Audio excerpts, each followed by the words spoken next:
Muy buenas tardes, estamos en esta segunda jornada del 22 Congreso de Redcom La Pampa y en este inicio de la tarde vamos a compartir una mesa panel sobre periodismo, trabajo, derechos y desafíos. Bueno, un tema que por supuesto importa mucho a quienes, a las y los estudiantes de la carrera de comunicación, porque de alguna manera este desafío que tienen ahora como estudiantes luego van a encontrarse con el mundo del trabajo, ¿no?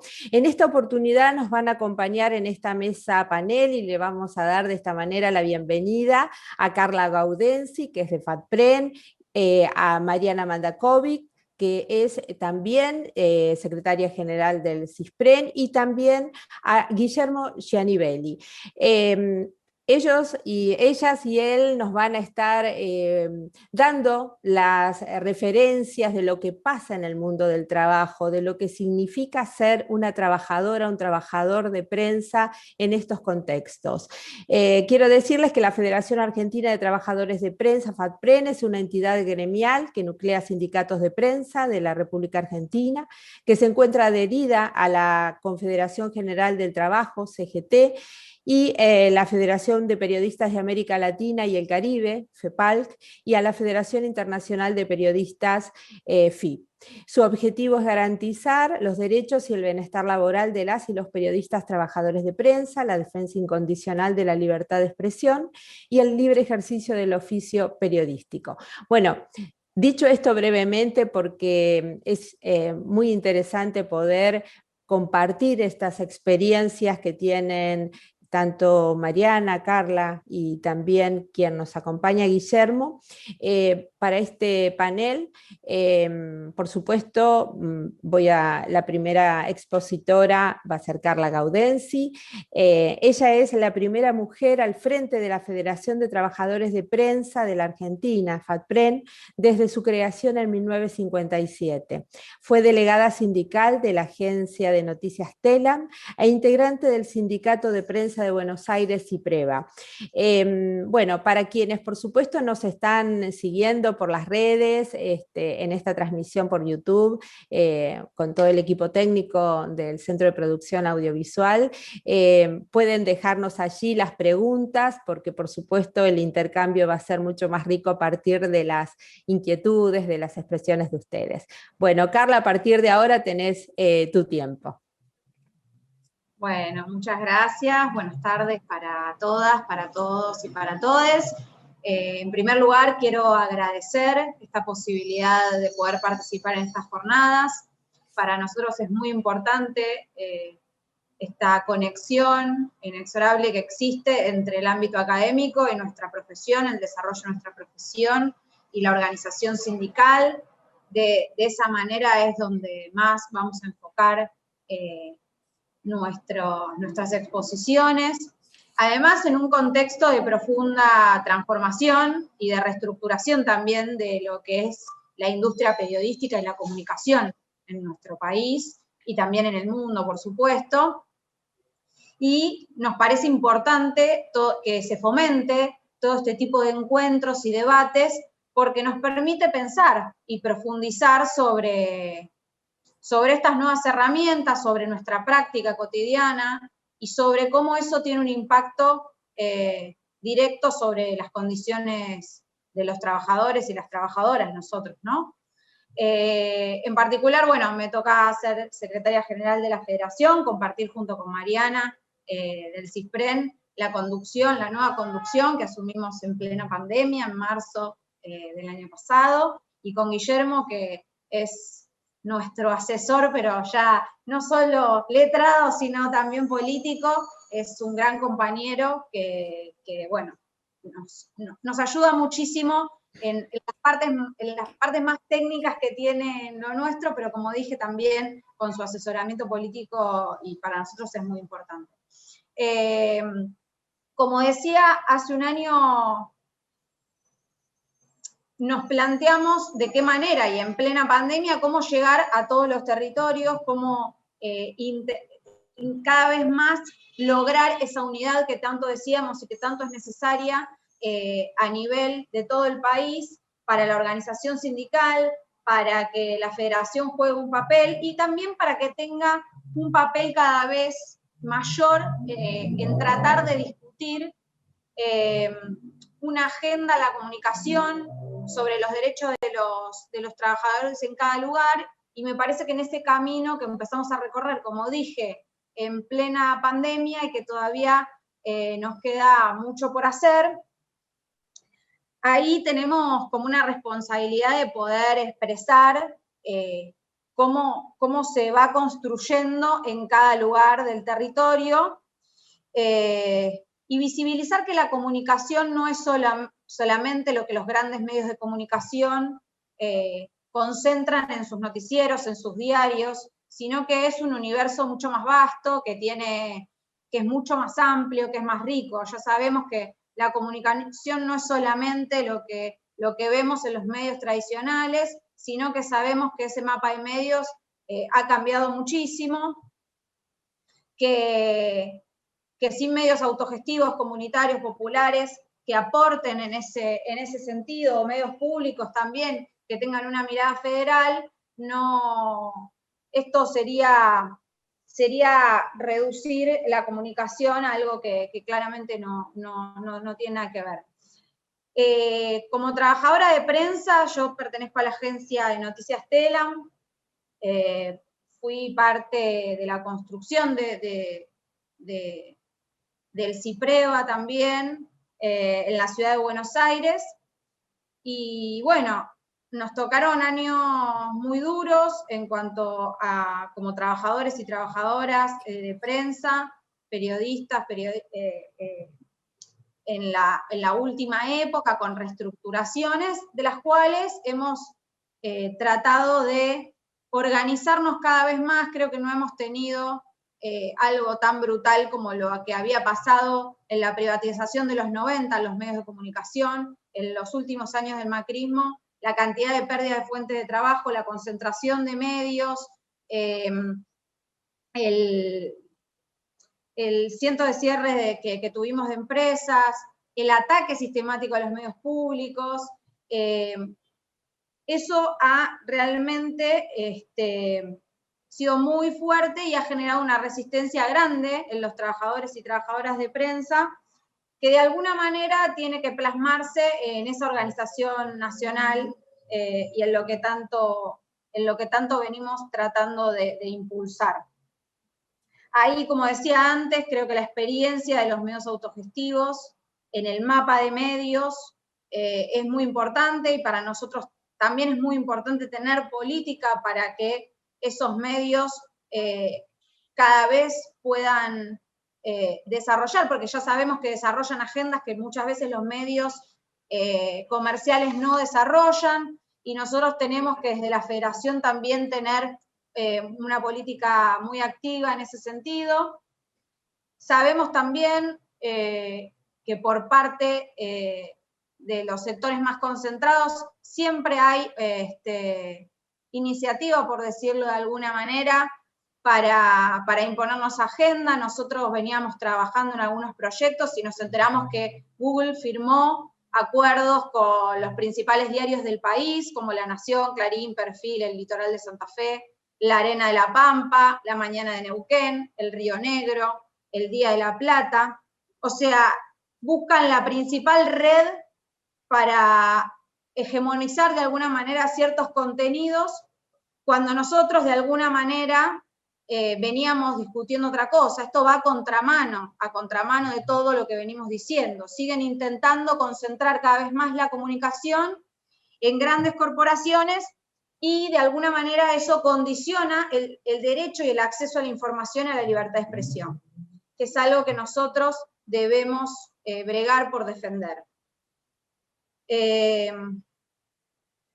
Por esto es que los trabajadores de prensa, además de dar esa pelea, como decía antes, por los salarios, por el convenio, tenemos el desafío de ser propositivos y de intervenir en esas discusiones en la defensa de la pluralidad de voces. En ese sentido, nosotros el 7 de junio del año pasado armamos un proyecto que iba en el sentido de grabar a las grandes plataformas. Cuando nosotros avanzamos y somos propositivos, bueno, ellos ven la manera de concentrarse cada vez más y de no dar esas discusiones. Esta propuesta la discutimos en plenarios de delegados y de delegadas que hicimos desde la FACPREN. Es una propuesta que no solamente se da en nuestro país, o sea, nosotros queremos implementar en nuestro país, sino que se viene dando en todo el mundo. Es una discusión, poner un gravamen a las grandes plataformas que se abastecen de los contenidos generados por los y las trabajadores de prensa y de la comunicación. Creo que es muy importante que este año volvamos sobre ese tema del proyecto, que tratemos cada vez más de instalarlo, porque tenemos que ver cómo vamos desarmando esta concentración y contemplando también lo que implica ese mapa de medios que nosotros entendemos de manera distinta a quienes tienen los medios concentrados. Sabemos que la lucha por el salario es muy importante para los y las trabajadoras de prensa, porque la pérdida del poder adquisitivo que tuvimos fue muy grande,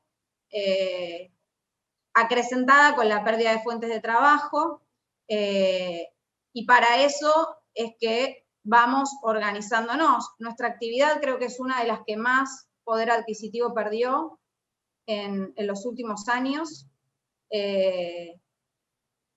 y la verdad que eso nos lleva a tener distintas iniciativas en ese sentido, a decir que no podemos ser esenciales sin tener un acceso a la canasta básica, que nuestros salarios no reflejen la canasta básica que tiene que tener un trabajador o una trabajadora para poder vivir. También me parece importante reflejar la situación que nos atraviesa como trabajadoras, a las trabajadoras de prensa en particular. Estamos muy cercanas al 8. Sabemos que la situación de las mujeres periodistas y de las trabajadoras de prensa sigue siendo muy desigual, que nuestros salarios son mucho más bajos, seguimos pidiendo que nos igualen salarialmente, seguimos faltando en los medios, el nivel de precarización de las trabajadoras es mucho mayor, por lo que venimos diciendo, las desigualdades, las tareas de cuidado siguen recayendo sobre nosotras, y esta pandemia vino a profundizar eso, vino a profundizar la diferencia también en las condiciones laborales. Con esto que decía que faltaban en los medios de comunicación, hay relevamientos que dicen que no cubrimos ni el 30% de los medios de comunicación, las trabajadoras, no tenemos acceso no tenemos la misma igualdad de acceso a ciertas tareas, a ciertos lugares de responsabilidad. Eso también es algo que se refleja, y generalmente somos las precarizadas, porque para asumir las tareas de cuidado, generalmente se nos ofrece tareas como ser freelance, colaboradoras y demás. En definitiva, creo que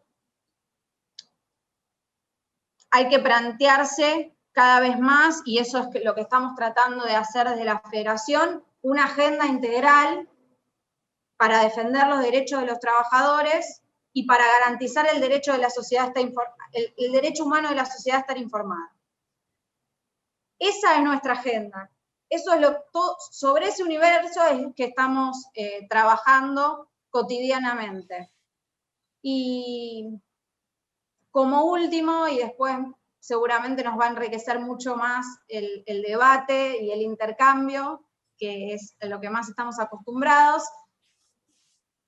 dejar que para nosotros es muy importante la organización sindical en los lugares de trabajo como trabajadores y trabajadoras de prensa. Que los periodistas nos reconozcamos como trabajadores.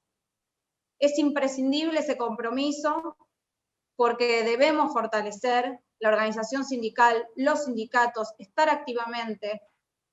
Las trabajadoras, las militantes, las feministas tenemos que estar sindicalizadas. Eso es así, no puede haber una trabajadora feminista que se reivindique feminista que no esté afiliada a su sindicato de base. Y porque debemos, como dije antes, garantizar el derecho a la información, garantizar las condiciones laborales de los trabajadores y las trabajadoras de prensa, y para eso no hay otra salida que la organización. Como dijimos el año pasado, durante toda la paritaria, y supongo que lo vamos a seguir diciendo, con salarios de pobreza, con precarización laboral, no puede haber periodismo esencial, y eso lo logramos solamente organizándonos colectivamente. Muchas gracias.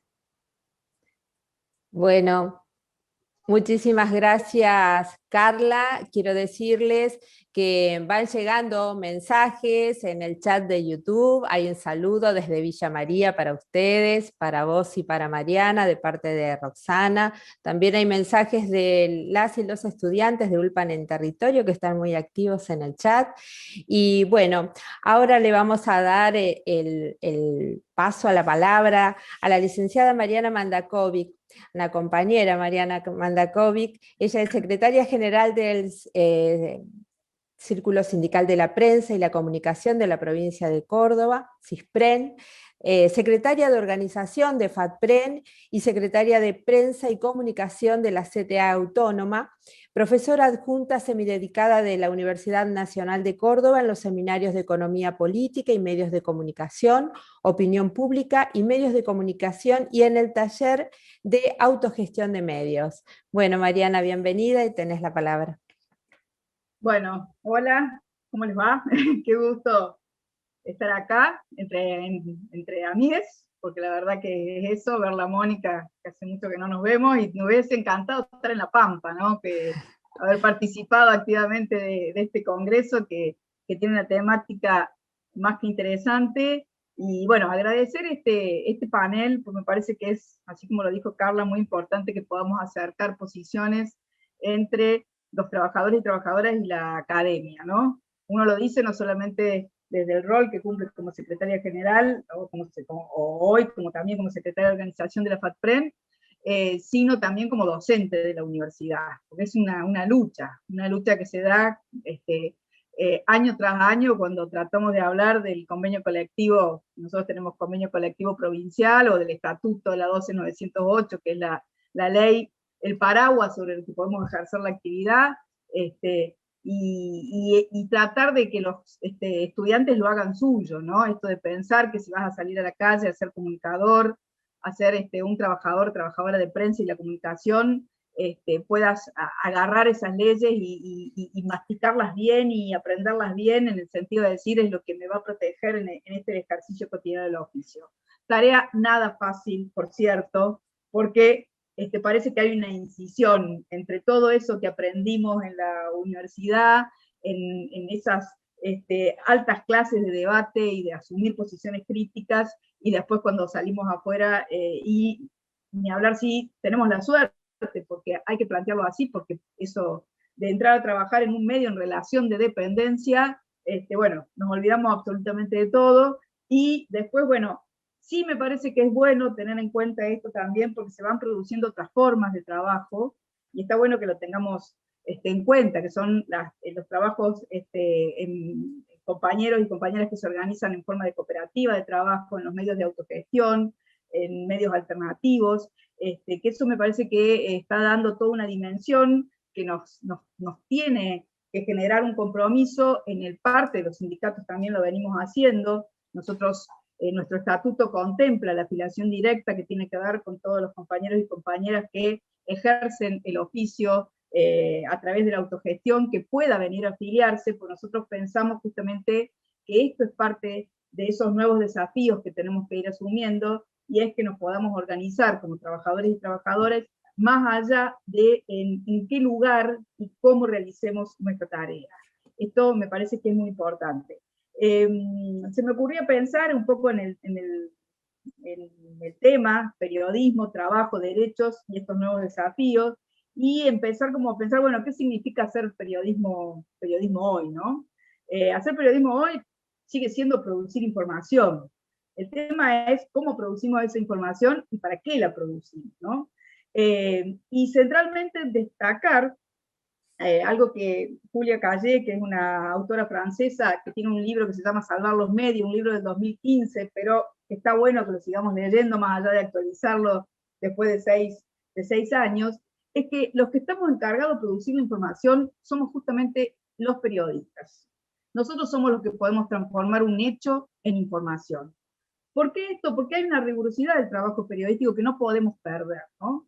Esa rigurosidad consiste en investigar, verificar un hecho, verificar las fuentes, situarlo en contexto. Parece que fuera algo tan simple, pero que cuando vemos cotidianamente nos damos cuenta que no sucede esto. Situarlo en contexto, jerarquizar la información, pensar cómo se ordena esa información, dar forma, comentar, publicitar, y esa información que tiene que ser de calidad. Me quiero detener en esto porque es algo que vamos viendo cómo cotidianamente lo vamos perdiendo. Y lo vamos perdiendo no porque nos olvidemos cómo es el ejercicio del oficio. Nos vamos perdiendo porque estamos en un mundo totalmente flexibilizado, totalmente precarizados. Y en esto creo que hay que hacer también una distinción, porque no hemos visto los sindicatos obligados a hacerla y a contemplar, que no es lo mismo hablar de flexibilización que de precarización. Paso a explicarme. La flexibilización tiene que ver con todo lo que tengo que aprender a medida que las herramientas se han ido modificando y uno ha tenido que asumir otros roles. Yo puedo hablar de lo que significaba para mí entrar a una redacción y cómo estaba ese proceso de trabajo definido claramente.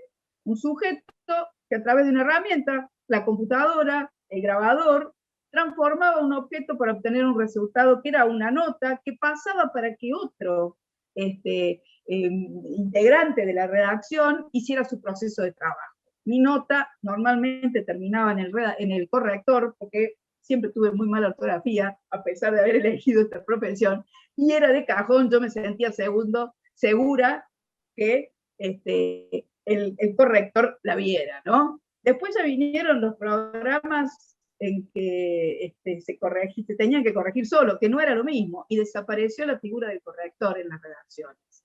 Y fueron desapareciendo un montón de figuras que nos fueron exigiendo a nosotros, los trabajadores, asumir esos roles que eran para bajar los costos, ¿no? Esta idea de los costos de lo que significa el trabajador, ¿no? Entonces, eso fue en detrimento de esa calidad de la información que producíamos los periodistas. Y después ya no había tiempo de chequear la información. Y después ya no nos pagaban los viáticos para ir a hacer la nota en el lugar. Entonces da con que hablemos por teléfono, con que nos mandemos. Y todo eso también tiene que ver con el cambio del modelo de negocio tradicional de los medios de comunicación. Que no es solamente de los medios de comunicación, sino es pensar de qué manera se produce, se distribuye y se consume la cultura a nivel masivo. Porque los medios de comunicación estamos dentro de ese proceso de producir cultura, de producir contenidos, de producir con una determinada responsabilidad social lo que tiene que consumir la sociedad en relación a esa información que es tan vital y tan necesaria. Ese modelo de negocio se fue modificando con la pérdida de audiencias, con la caída de los ingresos por la venta de publicidad, que Carla lo explicó, y la transformación de las rutinas productivas de estos procesos de trabajo. En nuestro país también hay que tener en cuenta que el traspaso del kirchnerismo al macrismo, hubo un decreto, el 267 del 2015, que echó por tierra lo que la Ley de Servicio de Comunicación Audiovisual sostenía en torno a la concentración de medios, y eso todavía no lo hemos revertido y que es importante que lo tengamos en cuenta, porque también nos influye en nuestro proceso de trabajo. Cuando hay gran concentración de los medios, cuando hay un poder hegemónico en torno a la concentración de los medios, nosotros, nuestra tarea, nuestro ejercicio cotidiano del oficio, también se ve modificado, porque esa concentración tiende también a que terminemos trabajando un mismo compañero para varios medios, y eso significa menor calidad de la información que producimos. En eso me parece que tenemos que pensar también en ese, como decíamos, producimos informaciones, en cómo la producimos y en el para qué la producimos. Y en el para qué la producimos también tenemos que tener en cuenta esto que estábamos hablando recién, de cómo se ha ido modificando el negocio de los medios, ese negocio del paso tradicional, porque se ha ido cayendo aquel famoso negocio de que los medios recibían publicidad y bueno, y cómo se distribuía esa información en función de esos intereses, porque siempre hay un interés por atrás de la información que decimos. Siempre hay un interés de generar un efecto cuando comunicamos algo. Y en esto no tenemos que permitir que la información sea tratada como una mercancía más. Para los medios, que nosotros sabemos, las grandes empresas privadas, la información es una mercancía más y se mueve según sus intereses y según los intereses y la lógica del capital y no según los intereses o lo que necesitamos los trabajadores. En diferentes investigaciones también dan cuenta de cómo este negocio de la comunicación se ha mutado, se ha transformado para las redes. Hoy las redes son las grandes autopistas por donde circula esa información y proponen una lógica de producción totalmente distinta a la que se venía atada con los medios de comunicación. Esto, y no voy a hacer referencia de nuevo a lo que ya dijo Carla, lo que sucede con quienes manejan y quiénes son los dueños de ese negocio de los medios hoy, ¿no? Google, Facebook, Apple, Microsoft, bueno, cada cual nos dice, por un lado, qué nos muestran, el otro sobre qué se habla, sobre qué no. Me parece que esto que tiene que ver, o tiene una lógica muy vinculada a lo que es el capitalismo de plataforma, también nos ha afectado como trabajadores y trabajadoras, ¿no? Durante la pandemia nosotros pudimos identificar bien, justamente porque nos declararon como esenciales, cuál es la función social, la función social que tenemos como trabajadores y trabajadoras de prensa, ¿no? ¿Cuál es ese rol que tenemos que cumplir y por qué es tan importante que lo tengamos en cuenta? La información organiza, la buena información, la información de calidad organiza socialmente, ¿eh? Y en esto también teníamos que salir a reivindicar lo que hacen los medios en cada localidad, porque en algún momento, al principio de la pandemia, veíamos todo lo que pasaba en Buenos Aires y estábamos todos en cuarentenados, con muy buena decisión, pero no identificábamos que, bueno, no se sabía, es un virus que nos ha sorprendido a todos. Pero empezamos también a valorar por qué es importante tener información de calidad en cada localidad, en cada ciudad, en cada pueblo del país, porque eso es lo que nos permite tomar decisiones, y eso es lo que nos permite ejercer realmente un poder de la ciudadanía y tener mayor independencia y no estar dependiendo de lo que nos dicen a 700 kilómetros o a más kilómetros, digamos, lo que pasa en Buenos Aires como si pasara en cada una de nuestras localidades. Así que eso me parece que es importante porque es un poco lo que tenemos que reafirmar cotidianamente a través de nuestra función social. Pero volvamos un poco a lo que pasa con ese sujeto trabajador de los medios de prensa y la comunicación. Hay un texto de una entrevista que le hace Belén Blanco y María Soledad Sánchez a Jorge Aleman, que plantea o afirma que el neoliberalismo es la primera formación histórica que trata de tocar la propia constitución del sujeto, que apunta a la construcción misma de la subjetividad. El neoliberalismo trabaja justamente para modificar a ese sujeto que nosotros lo podemos identificar, o desde una posición crítica en ese proceso de trabajo identificábamos como el sujeto trabajador, para cambiarlo, ¿no? Termina siendo el botín de guerra del capitalismo actuar sobre o formar esa subjetividad. Y empezamos a darnos cuenta que tenemos sujetos que no se consideran trabajadores, que se consideran emprendedores, que se consideran empresarios de sí mismos, aunque no tengan nada, aunque no tengan cero capital. Su único capital, porque es lo único que tenemos los trabajadores, es nuestra fuerza de trabajo. Y es esa fuerza de trabajo la que salimos a vender al mercado, la que salimos a poner en juego cuando decidimos organizarnos como cooperativas de trabajo los trabajadores, porque también nos dimos cuenta que los medios desaparecen, pero los que no desaparecemos en este proceso de reproducción social somos los trabajadores y las trabajadoras. Entonces, tenemos la capacidad hasta de organizarnos colectivamente para llevar adelante un emprendimiento de comunicación, pero mágicamente, y no es tan mágico, porque sí creo que es el efecto del neoliberalismo, nos olvidamos de lo que somos, trabajadores y trabajadoras. Cuando nos olvidamos de lo que somos, es mucho más difícil organizarnos y es mucho más difícil que podamos salir a pelear por ese intercambio que tenemos que hacer por nuestra fuerza de trabajo. Eso de reconocer cuánto vale nuestra fuerza de trabajo como posibilidad de producir, con la posibilidad de decir, producimos información tan necesaria para el desarrollo y para la vida de cualquier democracia y de cualquier país, ahí cuando nos olvidamos de eso nos resulta todo mucho más difícil y empezamos a ir para atrás, digamos. Entonces me parece que eso es importante porque nuestro sujeto trabajador, el sujeto trabajador de prensa y la comunicación, ha pasado por distintas instancias. Nuestros salarios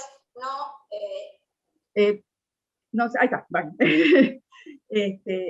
Entre eso, esto es lo que decía Carla recién, es cierto, ha pasado por distintas instancias. Cada vez quedan menos trabajadores en relación de dependencia, cada vez quedan menos trabajadores, cada vez se va achicando más, por despidos, por cierre de medios, por retiros voluntarios, cada vez hay más trabajadores en la autogestión, cada vez hay menos trabajadores en los medios públicos, y de esto Carla sabe bien, porque Telam fue, cuál fue el primer paso del gobierno neoliberal de Macri, cuando desmanteló lo que fue Telam. Cada vez hay más monotributistas, cada vez hay más trabajadores freelance. Entonces, esta es la realidad con la que nos vemos y con la que tenemos los desafíos que tenemos que asumir los sindicatos a la hora de pensar cómo nos organizamos. Esto es también que nosotros tenemos que tener posiciones claras para poder pensar en que en este país necesitamos un nuevo sistema de medios, que no solo contemple a los medios privados, sino que centralmente fortalezca a los medios públicos, y cuando decimos fortalecerlo, lo decimos como productores de contenido, con un determinado objetivo, no como difusores o publicistas de las acciones de gobierno solamente.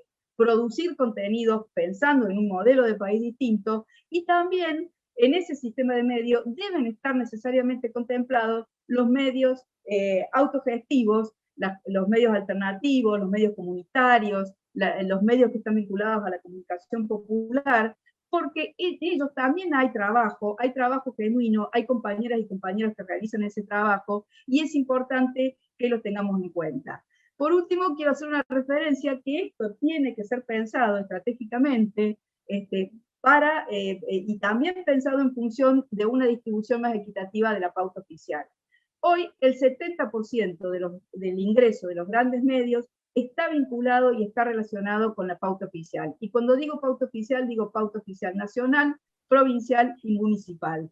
Nosotros no podemos quedar afuera y tenemos que pensar en cómo se hace una distribución más justa y más equitativa de esa pauta, y esa pauta publicitaria tiene que llegar al bolsillo de los trabajadores, porque se generan un montón de puestos de trabajo, porque es importante hoy que lo tengamos en cuenta, porque nuestro rol social sigue más vigente que nunca, y el desafío de los sindicatos es poder acomodar nuestras estructuras sindicales, que suelen pensarse como rígidas, pero que no son tan rígidas porque nos animamos a asumir los desafíos, como centrales para poder organizar a esos compañeros y compañeras que deben ser remunerados realmente a través de un salario que sea digno y justo, porque, bueno, me parece que el oficio del periodista sigue siendo uno de los oficios más lindos del mundo y que merecemos poder vivir de lo que trabajamos, que es producir información. Bueno, muchísimas gracias, Mariana, por tu intervención. Realmente has planteado distintas aristas que seguramente van a generar inquietudes, preguntas en el chat de quienes vienen siguiendo este panel. Ahora es el turno de Guillermo Gianivelli. Él es abogado, asesor de FATPREN, egresado de la Universidad Nacional de Buenos Aires. Además es máster interuniversitario en empleo, relaciones laborales y diálogo social en Europa, Universidad de Castilla-La Mancha, y también profesor de la maestría de Derecho de la Universidad de Palermo y de la Universidad Nacional de Buenos Aires. Bueno, Guillermo, tenés la palabra. Bueno, muchas gracias, Mónica, muchas gracias por la invitación. Es un gusto enorme estar acompañado por ustedes, especialmente por las compañeras y militantes de los sindicatos de prensa, que son las que, como viene sucediendo, están haciendo mejor nuestra sociedad y mejor nuestros sindicatos. Así que, como un anticipo de homenaje al próximo 8M, el próximo lunes, vaya mi agradecimiento y este llamado a que la mujer continúe cumpliendo esta función tan importante en la sociedad actual. Bueno, por una deformación profesional, la invitación y mi intervención debería estar dirigida a explicar lo que viene a ser la regulación del trabajo periodístico. La regulación del trabajo periodístico implicaría hablar de normas, de leyes, de estatutos, de convenio colectivo de trabajo, implicaría hablar de derechos. Claro, pero las dos intervenciones de las compañeras me movilizaron en términos de que es muy difícil hablar de derechos y hablar de una regulación cuando el trabajo en general y el trabajo periodístico en particular se transforma tan rápidamente. Estamos casi viviendo una especie de cataclismo en el mundo laboral. Ya va a ser 2 años, la OIT convocó una comisión especial, en la Organización Internacional del Trabajo me estoy refiriendo, una comisión especial cuando celebró sus 100 años de creación, una comisión que luego actuó en la propia conferencia como abordar lo que llamó el futuro del trabajo. Y entonces, ¿cómo pensar el trabajo periodístico y la regulación del trabajo periodístico en términos de esas modificaciones tan estructurales que tan claramente señalaron Carla y Mariana? Es decir, ¿cómo yo abordar una regulación casi que parecería ser una regulación estática, pensada para otro momento histórico, en este momento tan crucial en donde lo que se discute no solamente es qué es trabajo periodístico, no solamente qué es información, sino quién la provee, cómo la provee y sobre todo quién la apropia. Durante muchos años, en ese esquema de lo que podemos llamar el fordismo, uno estaba habituado a pensar la producción en el sector de actividad que sea como una producción de trabajo vinculada con un determinado capital. Por lo tanto, en la actividad de prensa, uno pensaba el trabajo periodístico vinculado con un medio de prensa, el capital conformado como una empresa periodística que contrataba a trabajadores. Bueno, eso se ha roto, eso es un espejo que ha estallado en 1000 fragmentos. Y hoy la producción de información, la comunicación y la distribución y apropiación de esa información y comunicación es muy difícil de aprender en esos términos de la empresa capitalista de medios de comunicación. Por lo tanto, yo podría contarles la importancia que tuvo el Estatuto del Periodista. El Estatuto del Periodista es una de las primeras normas que regulan una actividad en el país. Luego empieza a haber una cantidad que regula a una enorme cantidad de actividades. Sin embargo, el Estatuto del Trabajador de Prensa es un estatuto aprobado en el año 44. Esas cosas azarosas de la regulación, de las leyes, ¿no? Se cuenta la historia que un periodista que había conformado uno de los primeros sindicatos estaba acreditado en la Casa de Gobierno y por lo tanto tenía un acceso muy cercano, entre otros, al coronel Perón, en ese entonces a cargo del Departamento Nacional del Trabajo. Y de allí, de esa vinculación, se aprueba el primer estatuto que luego es ratificado 2 años después, en el año 46, por la ley que refirió Mariana, la ley 12.908. Por lo tanto, estamos hablando de una regulación que ha permanecido casi intangible durante más de 70 años, 80 años. Por lo tanto, ¿qué reconoce, qué registra ese estatuto de la realidad actual de los trabajadores de prensa? Bueno, uno podría decir, y esto siempre entraña sus riesgos, ¿no? En estas cosas también azarosas, recuerdo que en la época de la flexibilización de los 90, en buena medida se venía por el estatuto de prensa, porque se entendía que tenía algunos derechos que mejoraban el régimen general. Y por lo tanto, los trabajadores de prensa de aquel entonces se procuraron como una especie de campaña permanente cada vez que tenían que entrevistar en ese entonces al presidente Menem, le preguntaban, presidente, ¿es cierto que van a derogar el estatuto? No, no, por supuesto, que iba a decir en ese momento en una entrevista que le estaba haciendo un periodista y cara a cara. Por lo tanto, resistió el estatuto incluso en los 90.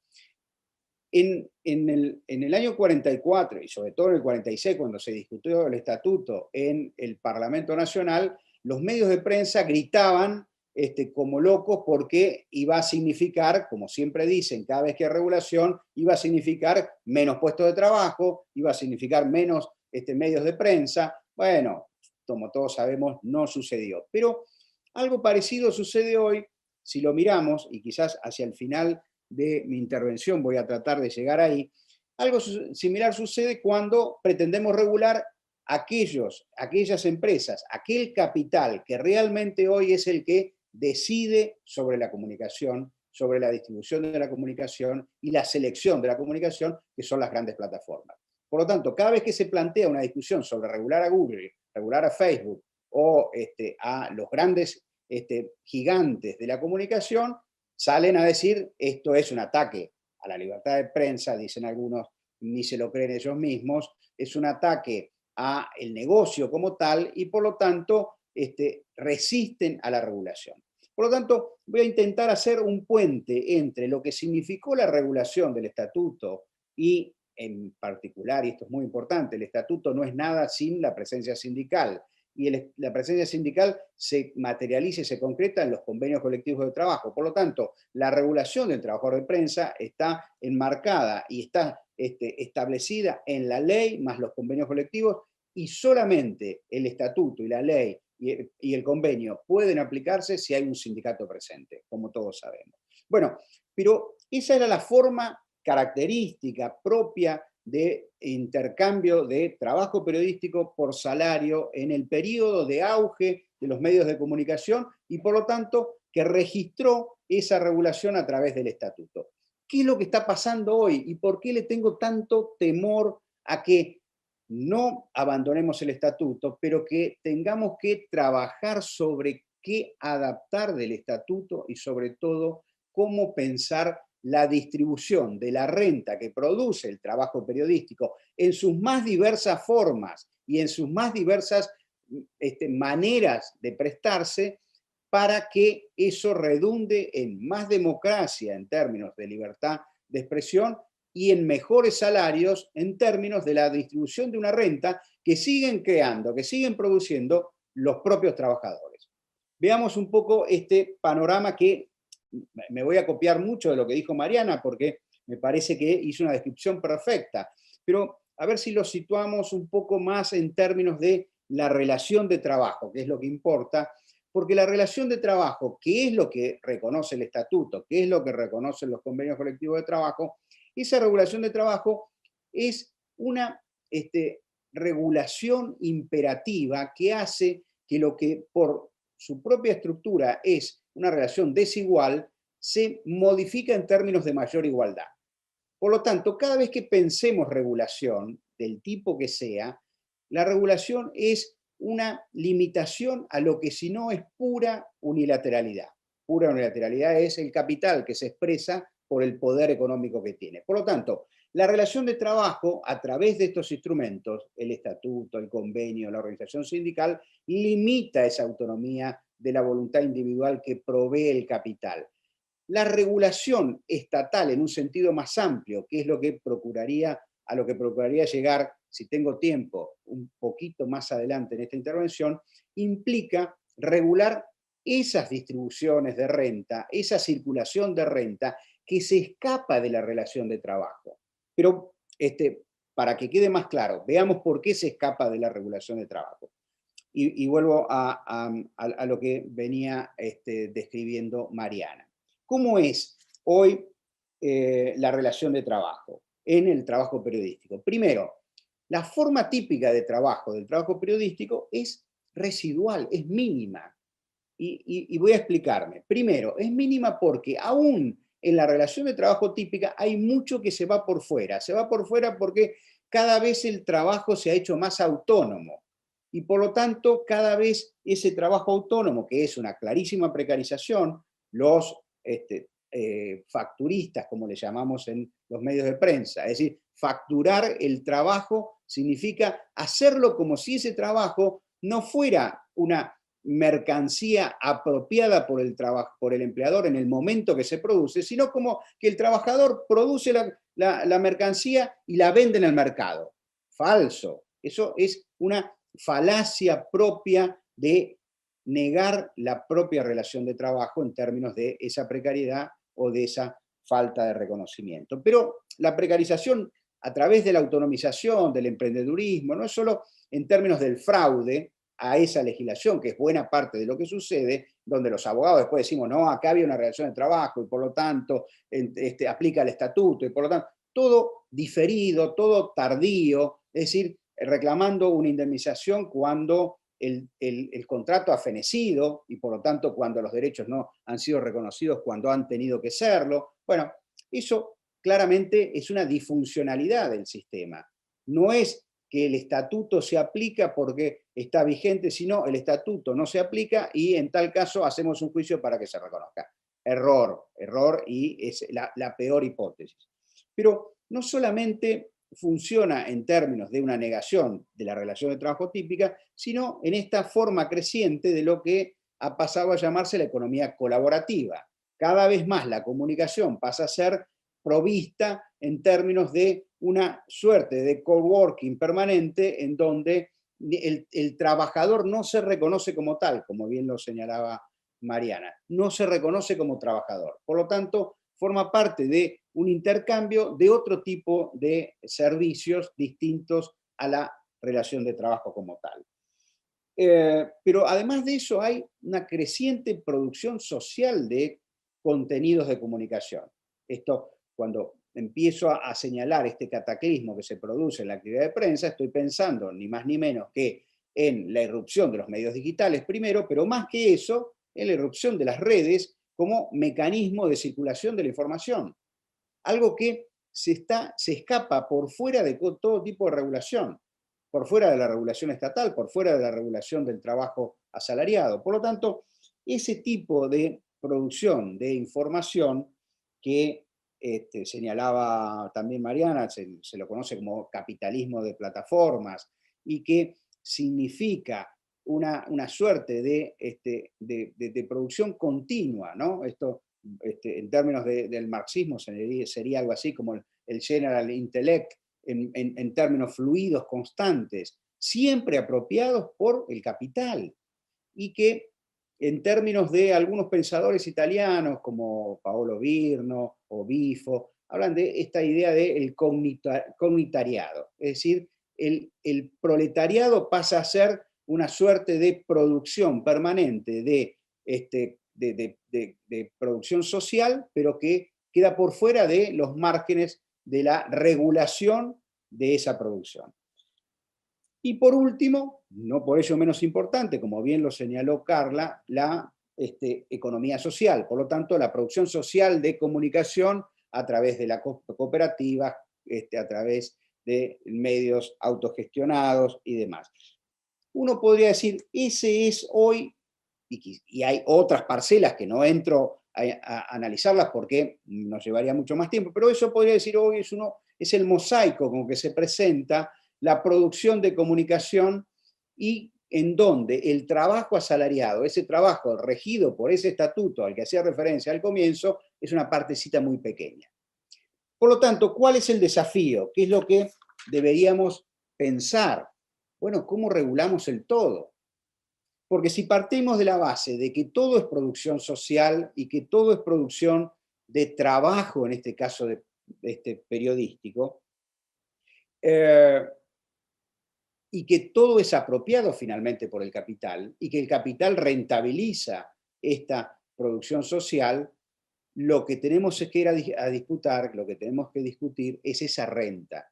Esa renta que es en parte la renta de las empresas periodísticas tradicionales, los medios periodísticos, pero que luego en parte es renta de otros actores que van en la línea de la concentración, como señalaba también Carla al principio, una concentración mucho mayor, con mucho mayor poder que el que tiene el empresario periodístico local. Porque lo que ha ocurrido en el medio es que se transnacionalizó no solo la comunicación, sino la apropiación de esa comunicación, y que la renta no queda ni siquiera en el país, sino que se transfiere permanentemente a esos medios hegemónicos transnacionales. Por lo tanto, si antes pensábamos en esa suerte de los monopolios de prensa y pensábamos en los medios periodísticos, hoy tenemos que pensar que hay una pluralidad, también entre comillas, una pluralidad de fuentes de información y comunicación. Por lo tanto, tenemos que pensar hacia esa pluralidad. Tenemos que salir solo de la lógica de que somos empleados de un medio periodístico y tenemos que pensar que somos productores de conocimiento hacia otros actores, otros poderes que apropian nuestro trabajo. Por lo tanto, la discusión es quién produce y quién apropia. Y ahí lo más importante es, de nuevo, valorizar el trabajo periodístico. Lo dijo muy bien Mariana, y yo suscribo completamente. El trabajo de información sigue siendo un trabajo periodístico. El trabajo periodístico lo hacen los periodistas. Y los periodistas lo hacen en términos de una responsabilidad que tienen como profesionales de esa actividad. Por lo tanto, no podemos darle el atributo de que cualquiera es comunicador y que cualquiera es periodista, porque eso significa que no tengan ningún tipo de responsabilidad. Y eso significa que nadie responde por esa producción de contenido o esa información. Y eso nos lleva directamente a dos situaciones. Una, lo que todos conocemos, la fake news, en donde se instala que cualquiera dice lo que dice y sin ningún tipo de obligaciones. Y otra, que el monopolio público de, en su caso, con todos los límites que implica la garantía de la libertad de expresión, ese monopolio, en tal caso, de intervenir cuando, de algún modo, no digo en términos penales, no digo en términos de sanciones económicas, digo en términos de la responsabilidad social que implica decir algo. Y ese monopolio, que es un monopolio estatal, hoy ni siquiera lo puede ser, porque ese monopolio queda desplazado otra vez a esos monstruos que deciden incluso lo que publican y que deciden incluso quitarle la voz. Yo no voy a salir en defensa de Trump en este momento, pero quitarle la voz al presidente de una de las potencias mundiales. Por lo tanto, esa transferencia, que es una privatización absoluta de las decisiones vinculadas con lo que se puede decir y cómo se dice y quién lo dice, quedan apropiadas no solamente la renta, sino también la decisión sobre esa posibilidad de ser escuchado. Bien, creo que... Estás ahí con un minuto. Por lo cual, voy a difícilmente tratar de cerrar en función de lo que intentaba hacer una presentación del problema. Voy a intentar cerrar diciendo entonces lo siguiente, que así como el estatuto fue la forma de regular en términos de hacer más igual la relación de trabajo entre patrones de medios de comunicación y trabajadores, hoy tenemos que pensar, sin desplazar el estatuto, sin olvidarnos de que sigue siendo nuestra norma, nuestro derecho, tenemos que pensar que a la par tenemos que crear otra regulación que incluya a los que están apropiando nuestro propio trabajo. Fíjense, los medios de comunicación, los medios locales, sí, hoy son una especie de intermediarios, intermediarios de nuestro propio trabajo. Hoy los medios le están vendiendo, y tampoco esto es exacto, porque no, vamos a ver ahora con este ejemplo que no, pero estarían vendiendo nuestro trabajo a las grandes plataformas sin que nosotros intervengamos en nada.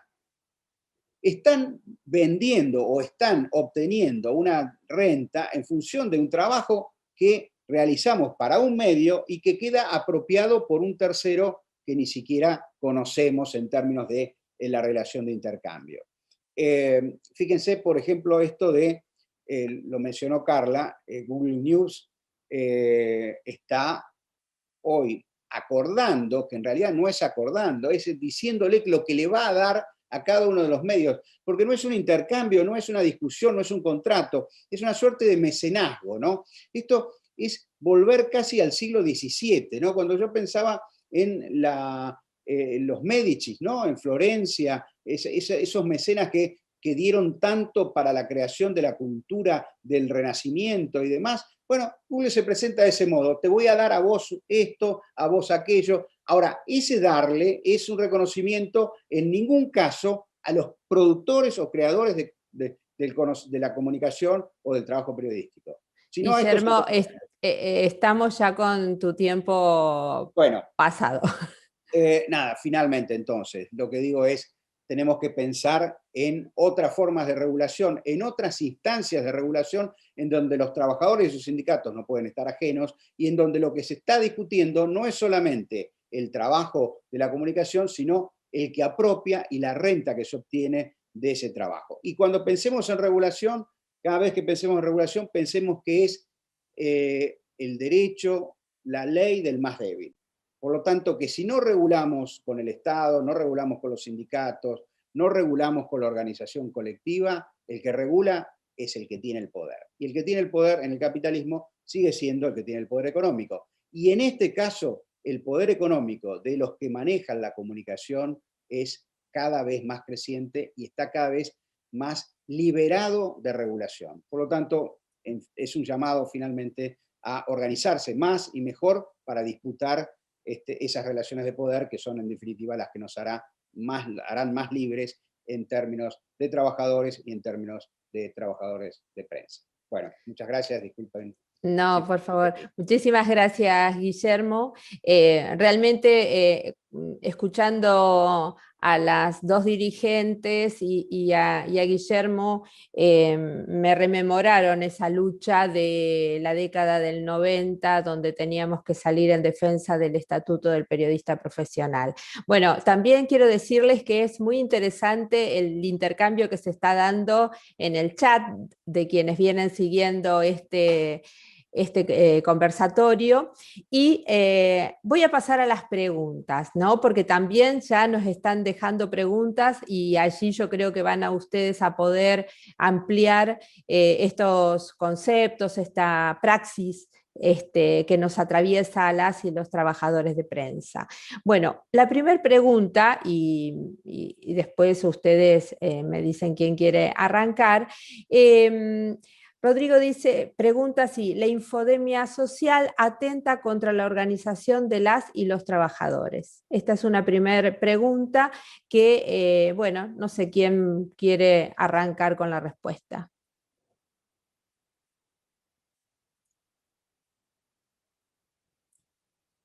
Mariana, ¿quién quiere arrancar? No hay problema. Esperando. La infodemia social me parece que es el termómetro de lo mal que estamos, ¿no? Y bueno, que tiene que ver esto con que hay intereses en juego de difundir información falsa. De todas formas, esto tampoco es nuevo, digamos, las fake news toman protagonismo ahora por la cantidad, ¿no? Porque las redes es justamente eso, un espacio de disputa permanente y donde se hace, no hay ni siquiera una línea editorial, ¿no? Estamos sujetos a lo que la gente quiere replicar o no, y muchas veces nos sucede a nosotros mismos, replicamos algo que alguien te pregunta, ¿esto dónde lo sacaste? Ah, no sé, me lo mandó tal, pero en esa dinámica de estar permanentemente conectados, sucede eso. Entonces, me parece que la organización de los trabajadores y las trabajadoras no tiene una relación con eso, porque va más allá de eso. O sea, la manipulación de la información, de decir algo para generar un efecto en otro, existe históricamente, o sea, con las distintas, a medida que se fueron desarrollando las distintas herramientas, se manipulaba de distintas formas, pero no es solamente de ahora. Ahora lo que adquiere es una dimensión, y una dimensión de esto, de tener, lo que manda son quienes manejan los datos, ¿no? Son estos que bien explicaba Guillermo recién. Manda el algoritmo, tienen certeza de quiénes son los que estamos hablando de este tema y nos tiran una información para los que estamos hablando de este tema y discutimos las famosas burbujas que Natalia Suazo lo describe muy bien en los dueños de Internet, en sus libros, ¿no? O sea, discutimos entre nosotros mismos, hablamos de lo que otros quieren que hablemos, ni siquiera podemos decir nos reunimos para tratar de consensuar, de buscar consenso, me parece que eso es un fenómeno que nos atraviesa en el ejercicio del oficio, pero que no impide organizarnos, todo lo contrario. Y en esto quiero decir algo porque me parece muy importante. En esta federación confluyen la CGT, la federación está adscrita a la CGT, como bien vos lo decías, Mónica, al principio de la presentación, pero también tenemos compañeros de la CTA de los trabajadores y también tenemos compañeros de la CTA autónoma. No nos impide organizarnos, no nos impide discutir, no nos impide debatir en función de la necesidad que tenemos los trabajadores y trabajadoras. Así que lo de la infodemia me parece que es un mal de nuestros tiempos, fruto a esto, ¿no? A privilegiar las autopistas por donde circula la información en vez de detenernos a mirar qué es lo que circula por esas autopistas, ¿no? Creo que tenemos que tener en cuenta eso. No sé si Carla o Guillermo quieren agregar algo de esto. Si no, tengo otra pregunta. Que tiene que ver, no sé, Carla, ¿querías comentar algo al respecto? No. Bien. No, me parece. Bien, hay otra pregunta que dice si nuestras condiciones de asalariados o asalariadas será el argumento necesario para luchar por la transformación social en función de una mayor igualdad. Carla, no está dirigida a alguien en particular, pero me parece que podés arrancar. La defensa del salario de los trabajadores y de las trabajadoras es fundamental y discutir con eso muchos de los conceptos que bien expresaba Guille, digamos, nosotros somos quienes producimos, necesitamos que nuestros salarios sean dignos, también lo decía Mariana, digo, me parece que la defensa del salario y de que los trabajadores podamos vivir dignamente y la redistribución del ingreso en la Argentina ligada a la discusión salarial, me parece que es central y que nosotros tenemos que, como decimos siempre, dar esa pelea centralmente, o sea, centralmente las dos discusiones van de la mano para los trabajadores. La redistribución y el salario como fuente principal de la dignidad de los trabajadores y las trabajadoras. Me parece que, por mi parte, eso. No sé si Guille o Mariana quieren ampliar más, pero me parece que es por ahí. Guillermo. Sí, yo creo que la clave es, la palabra que utilizó Carla recién, es redistribución. ¿Por qué la redistribución? Porque nosotros, y además voy a utilizar un término que puede parecer excesivo, pero nosotros padecemos lo que significa la negociación colectiva salarial con los medios, por decirlo también de algún modo, entre comillas, tradicionales de prensa, en donde la respuesta de esos medios, ¿cuál es? Ante un planteo de ajuste salarial, de mejora de condiciones de trabajo. Bueno, no podemos, estamos vendiendo tantos menos periódicos que antes, ni hablar del diario, el diario en papel, ¿no? Cada negociación vendemos tantos menos diarios, tenemos tanto menos de publicidad. Por lo tanto, es una negociación en donde la contraparte, no digo legítimamente, pero tiene elementos como para decirte que no puede darte lo que estás pidiendo, ¿no? Siempre me gusta recordar alguna charla que tenía con con el expresidente uruguayo Pepe Mujica, que decía, no pidas lo que no te puedan dar. Y a veces uno se encuentra con esa situación en donde parecería que no te pueden dar el salario digno que mereces. Por lo tanto, la idea de redistribución es que la producción del trabajo es una producción de trabajo social, que va más allá de ese vínculo directo con un empleador. Por lo tanto, la discusión que planteó Mariana de la pauta oficial, la discusión de lo que se lleva de publicidad Google o Facebook, la discusión de lo que vende o trata de vender los medios del trabajo de prensa a estas plataformas. Esa discusión es una discusión de rediscutir y de redistribuir el producto social más allá de la relación directa de empleo.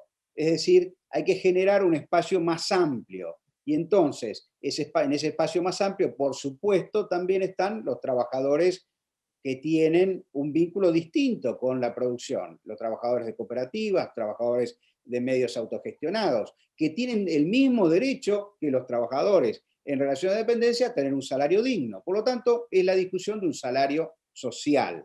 Y ahí está entonces el concepto de redistribución. El concepto es en donde no alcanza con esa igualdad formal, sino que hay que ir a una igualdad material, una igualdad en donde cada uno tenga según su necesidad, en función de que la producción es una producción mucho más grande que la que va dirigida directamente a un medio de prensa, que es una empresa periodística local, por decirlo rápidamente. Una pregunta a partir de algunas marcaciones, señalamientos que hizo Mariana respecto de las mujeres en relación a la participación como trabajadoras en los distintos medios. La baja presencia de mujeres y sobre todo agudizado en este contexto de pandemia, ¿pone en riesgo la representatividad gremial en tanto no se están llegando ni siquiera al 30%? No sé si contesta Mariana o Carla, cualquiera de las dos me parece que sería muy interesante la mirada de ustedes en este sentido. Específicamente habló Carla de eso, pero... Carla, bueno, perdón, sí. Sí.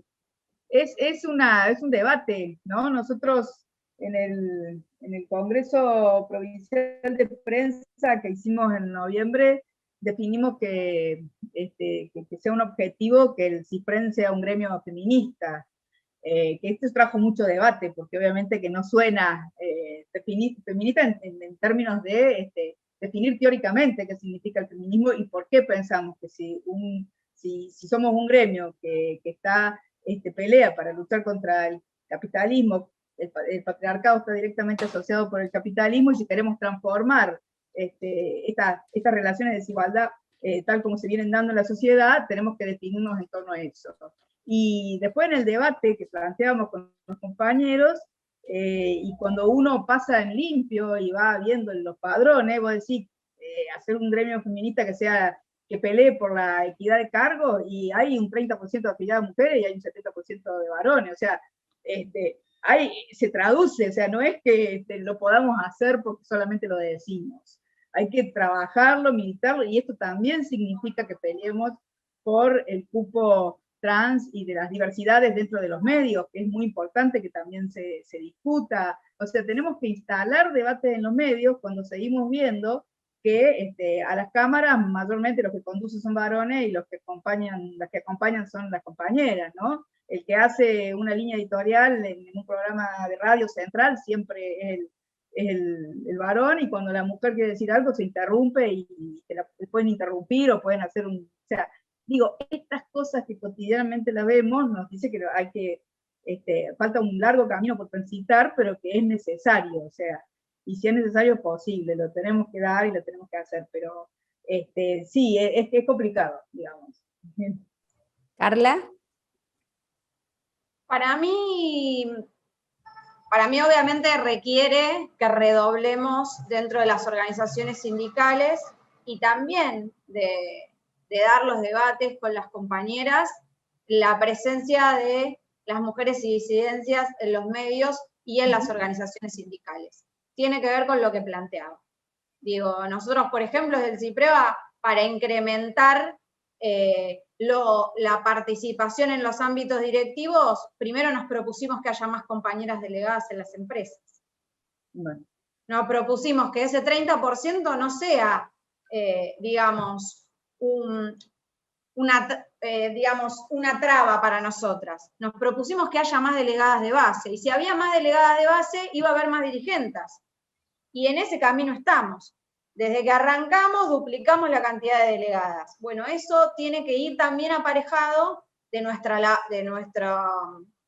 trabajo cotidiano también.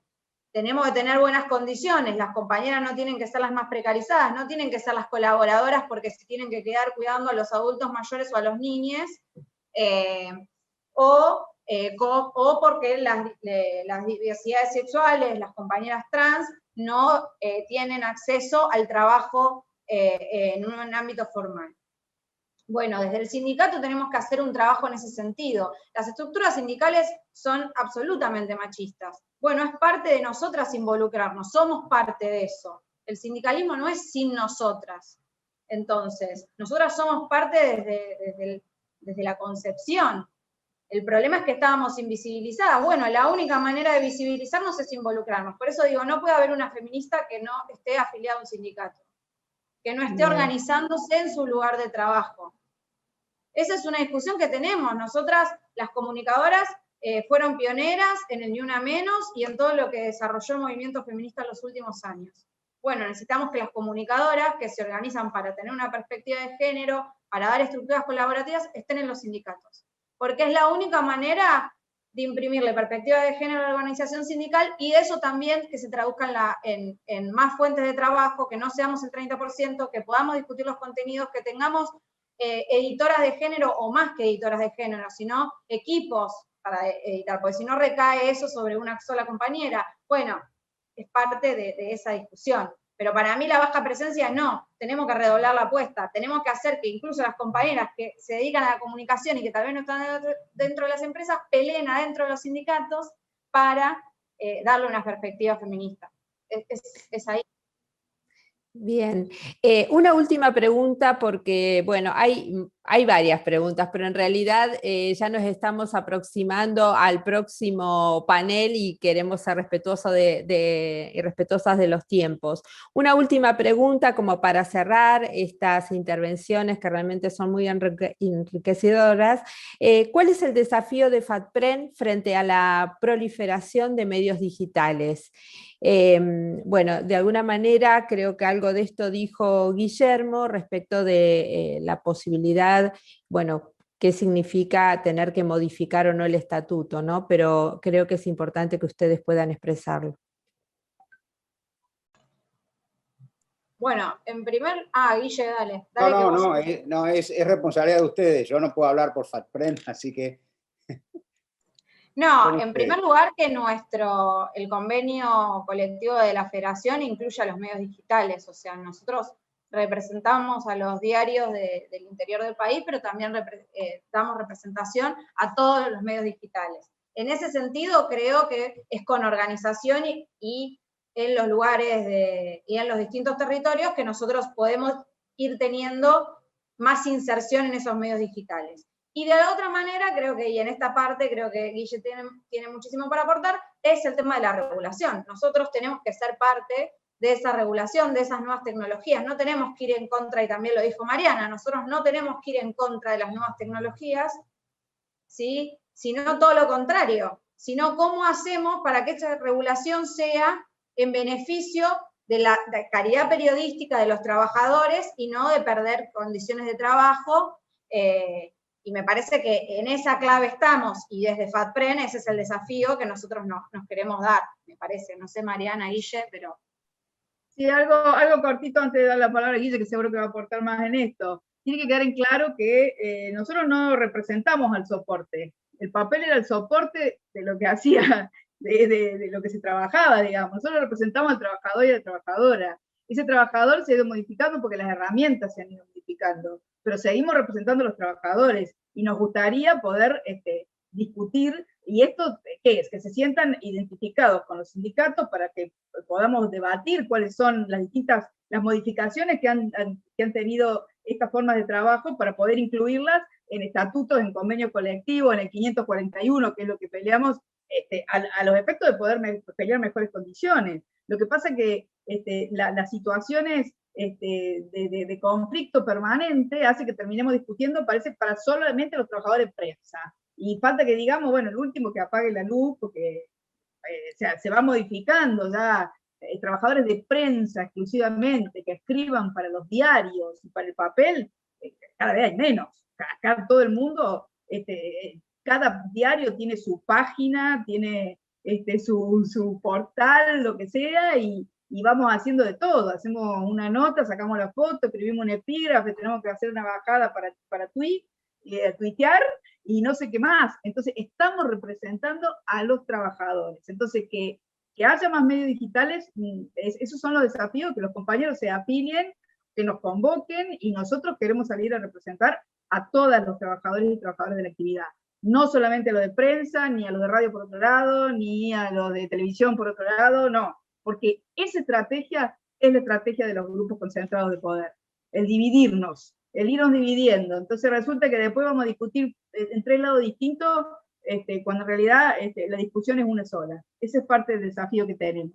Y otra cosa que quería decir rápidamente, en relación a una pregunta que decía ahí, si es un oficio o una profesión. El trabajo de prensa es un oficio, pero eso no quiere decir que tengamos que ser menos profesionales por ejercer ese oficio. La práctica profesional, el poder tener la relación directa con los egresados de las universidades y de los centros de formación, para aquellos que ejercen el oficio, es muy importante. Y eso para nosotros, acá en Córdoba, que nuestro desafío es llevarlo a nivel nacional, y ya lo hemos hablado, por eso hicimos un registro, el RetraPren, Registro de Trabajadores de Prensa y de Comunicación, cuyo objetivo es traer a la actualidad el artículo de la 12908 que decía quiénes son los periodistas profesionales.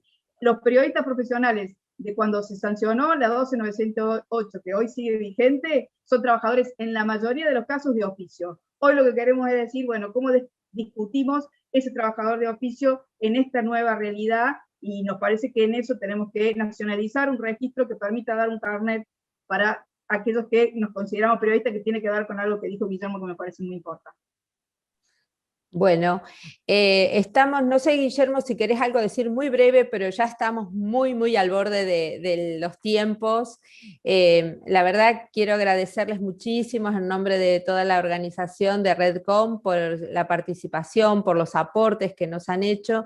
Sé lo valioso que es haber tenido un docente proveniente de las filas del sindicalismo como Cacho Garat para haber aprendido la ley 12.908. Así que muchísimas gracias. Quedaron muchas preguntas, sinceramente, y un riquísimo intercambio en el chat, que algunos lo van a poder ver si fueron siguiendo el YouTube. Y por supuesto a quienes están todavía prendidos de esta transmisión, que los invitamos a continuar con el próximo panel, que es Investigar en Red, proyecto interuniversitario, cómo se informan y estudian los y las estudiantes de comunicación en Argentina. Muchísimas gracias, Carla, Mariana y Guillermo, por esta participación. Gracias a ustedes, y cuando quieran. Muchas gracias a ustedes. Bueno, continuamos con esta transmisión.